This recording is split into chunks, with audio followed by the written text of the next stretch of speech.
there's a lot of different ways to think about profit. And my favorite scriptural example is the book of Ruth.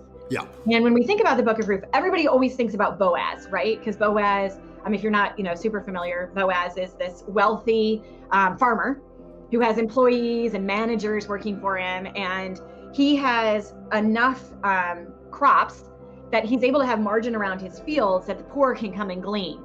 So he has profit, he has excess margin in his fields.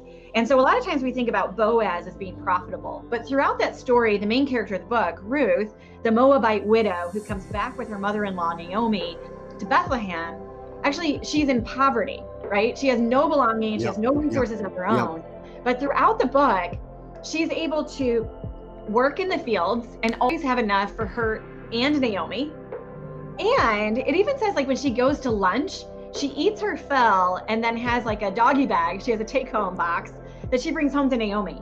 And so we think to have profit margin, you need to be like at the pinnacle of your success or your competitiveness. And in the book of Ruth, we see margin in both Boaz and Ruth's work ethic. That Boaz had profit, he had margin for the poor, but Ruth in her poverty was able to earn and work hard enough to create resources for herself and for Naomi. And so I love this when we get to the New Testament. Jesus talks a lot about what do we do with our resources? And you have to have them. If you want to share with the poor and feed the hungry and give drinks to the thirsty, well, you have to have a little bit extra, right?